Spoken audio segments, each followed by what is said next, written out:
warahmatullahi wabarakatuh.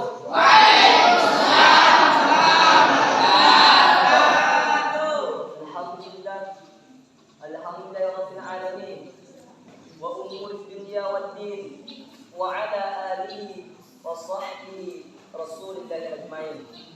Amma ba'd, faqala Allah ta'ala fil Qur'anil Karim, a'udzu billahi minasy syaithanir rajim. Bismillahirrahmanirrahim. Ya ayyuhalladzina amanu idza tadayantum bidainin ila ajalin musamma faktubuh. Sadaqallahul azim, sadaqallahu maulana karim.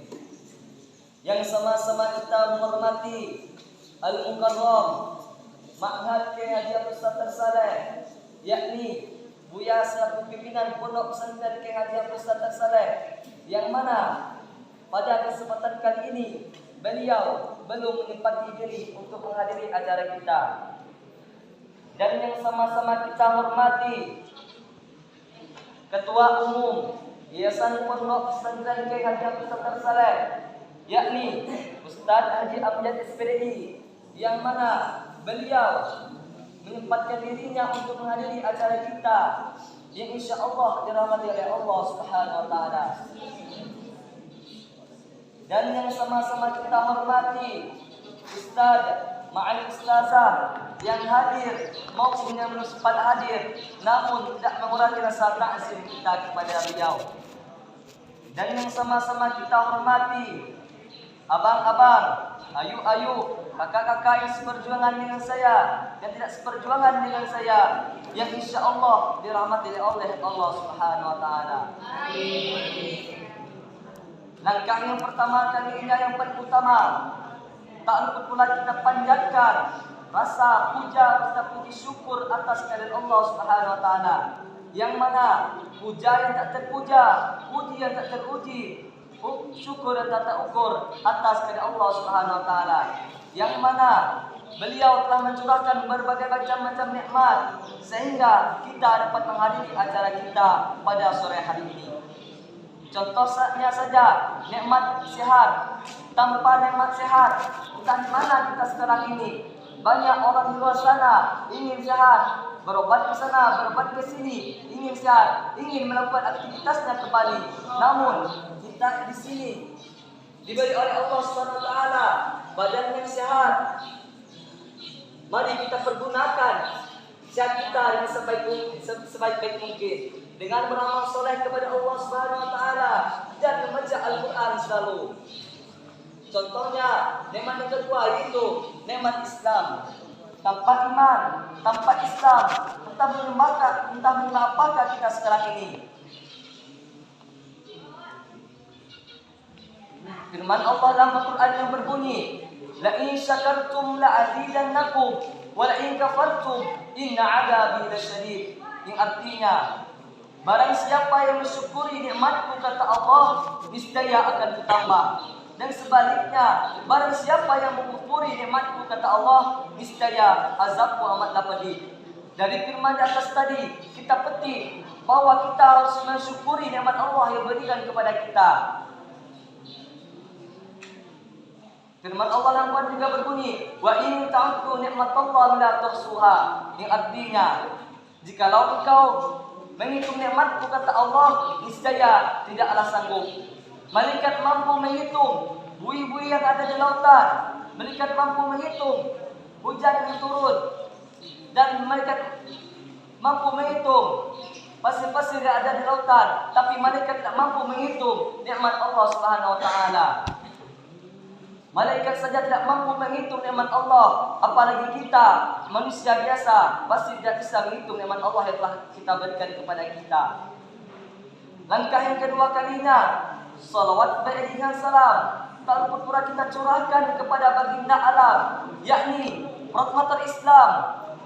Dia rela anaknya menjadi yatim, istrinya menjadi janda, berselimutan pedang, pertopalan anak panah. Demi apa? Demi menegakkan kalimat tauhid la ilaha illallah Muhammad sallallahu alaihi wasallam. Salawatnya berbunyi, mari kita baca bersama-sama. Allahumma shalli ala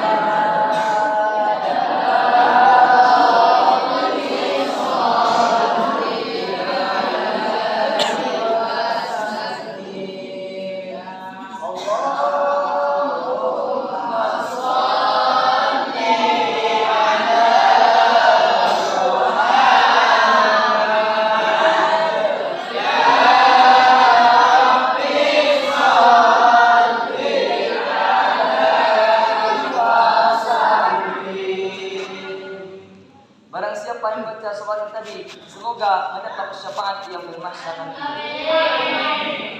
Dan kaya dia kalinya, saya tidak akan mempanjangkan kata-kata mukadimahnya.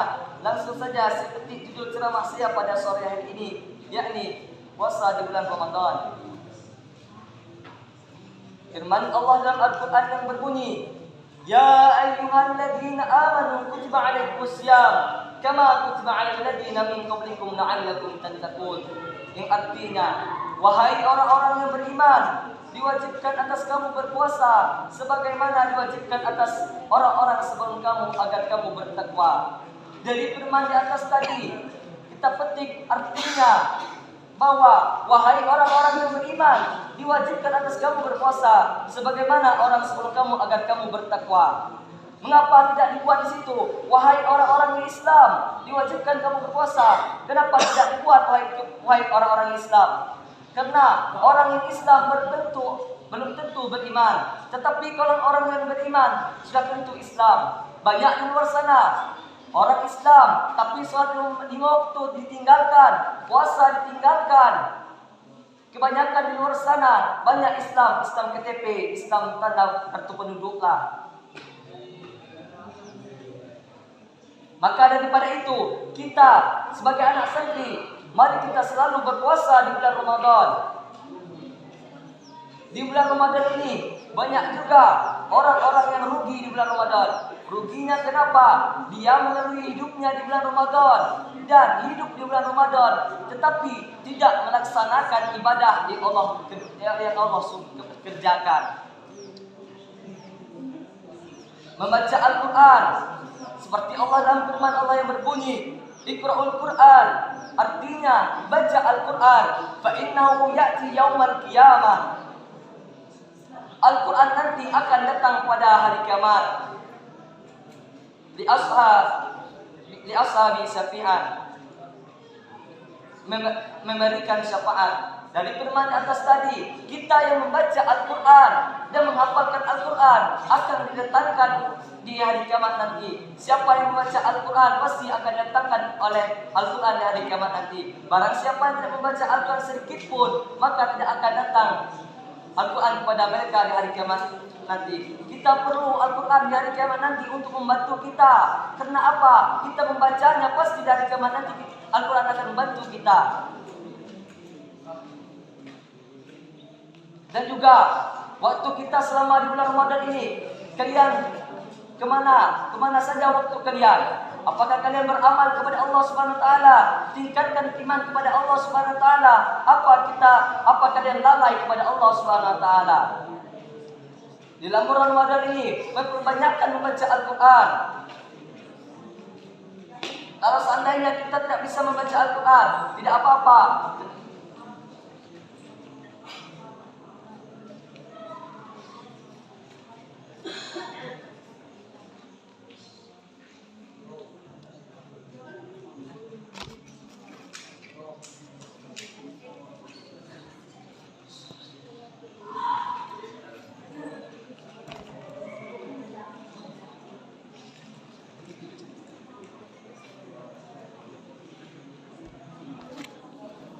Ala aqulu alif lam mim.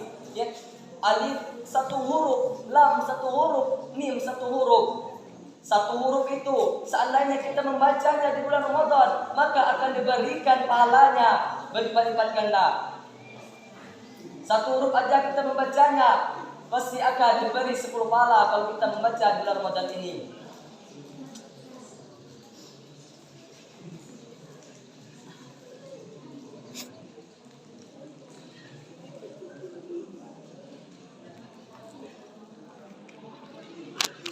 Firman Allah dalam Al-Quran yang berbunyi, Hudan linnas, yang artinya Al-Quran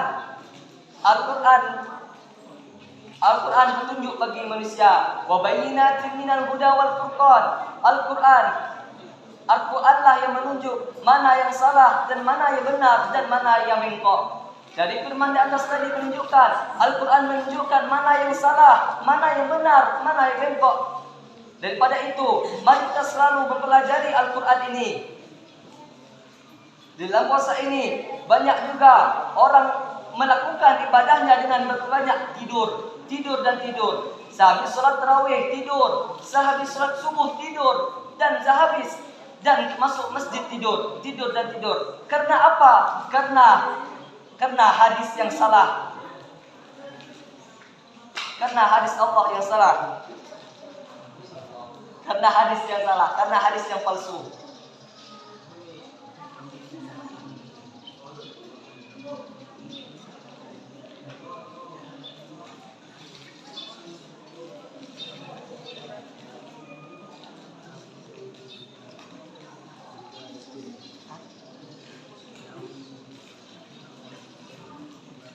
Innahu muslimi ibadatun, yang artinya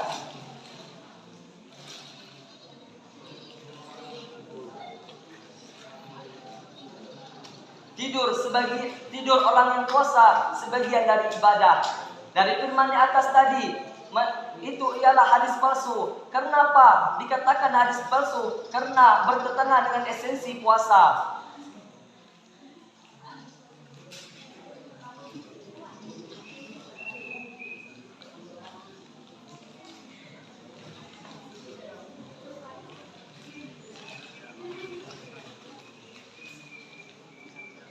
Tentu saja orang puasa itu beraktivitas sebanyak-banyak mungkin.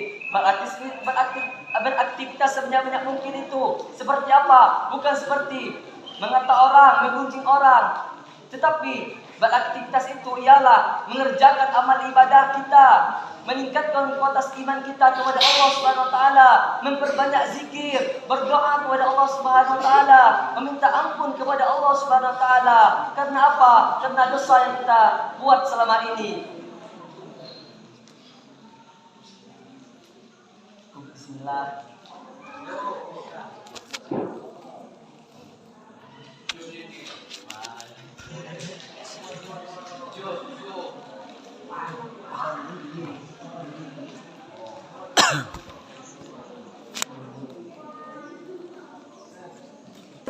Terdapat malam Lailatul Qadar, yaitu malam yang baik daripada 1000 bulan. Kenapa dikatakan baik daripada 1000 bulan? Pada malam Lailatul Qadar, malam diturunnya Al-Quran.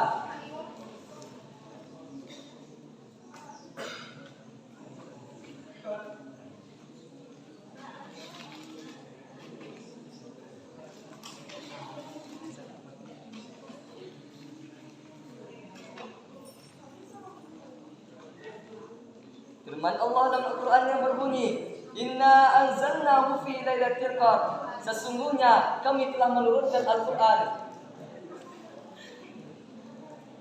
di malam Lailatul Qadar. Bismillah.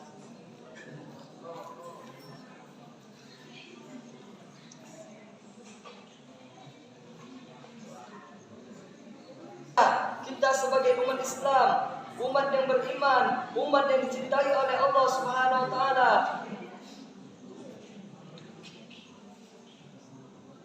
harus selalu membaca Al-Quran dan mempelajari ilmu Al-Quran ini. Karena Al-Quran dan ilmunya amatlah mahal. Kenapa dikatakan mahal? Tidak semudah orang untuk menghafal Al-Quran dan mengamalkan ilmu Al-Quran ini. Karena apa? Orang yang menghafal Al-Quran dan mengamalkan Al-Quran ini tinggi derajatnya. Kenapa dikatakan tinggi derajatnya? Kalau seandainya kita sudah menghafal Al-Quran derajat, coba kita nanti di luar, pasti berguna di masyarakat nanti. Bismillah, yang dapat saya sampaikan.